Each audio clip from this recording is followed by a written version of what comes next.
السلام عليكم ورحمة الله وبركاته وإذا السلام دمان ميلون باجوكتان إسيكستاد إيماقليسان هالك عديق داوانيسان ويوتيوب كيغا أبوكر لجن كوبورانتاهاي مستر waxaad ileenahay asxaabtayda sharaftii qiimaha iyo qaayaha badan meel walba joogtaan ku soo dhawaada cashirkeeni imtixaanaha inoo ahaa koorsooyinka cusub oo ugu talagalnay ardayda baranaysa luqadda Ingiriisiga ama ay ku adag tahay inay hadda fahmaan luqadda Ingiriisiga cidii daneynaysa koorsada beginnerka ah basic asaaska luqadda Ingiriisiga ah oo ka caawinayna linkiga hoose ha soo raacdo fadlan isdiiwaangelinta way socotaa ayaa laga buuxinaa kuleeyahay walaal midda kale casharkeeni inoo socday wuxuu ahaa luqadda looga hadla galaaska gudihiisa marka classroom language ayaa loo yaqaanaa luqadaasna sideeda badan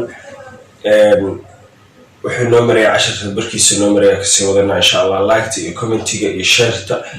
idinkaan rabnaa wixii dhiirigelin ah waa dhankiina sida ogtihiin ba casharkeena wuxuu noo maraya shalay toole classroom language maantana wali waa ku guda jirnaa haddana ku soo dhawaada casharkeena cusub ee maanta wuxuu dhacayaa sida tan stand up oo tahay macnaheedu istaag stand up oo macnaheedu tahay istaag haddii lagu yiraahdo stand up istaag waa macnaheeda hawl wali iska istaag what that mean stand up istaag okay sit down haddii lagu yiraahdo macnaheedu waxa weeye fariiso sit down haddii lagu yiraahdo macnaheedu waa fariiso sidoo kale haddii lagu yiraahdo open your book buugaaga kala fur close your book isku xir buugaaga close your book buugaaga isku xir okay walk in Paris u shaqeeya laba walk in Paris u shaqeeya laba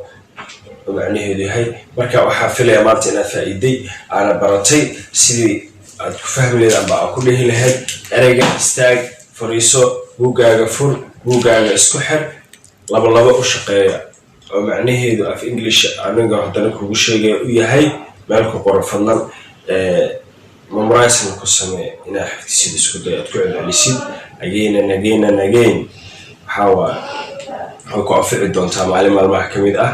stand up, sit down, open your book, close your book,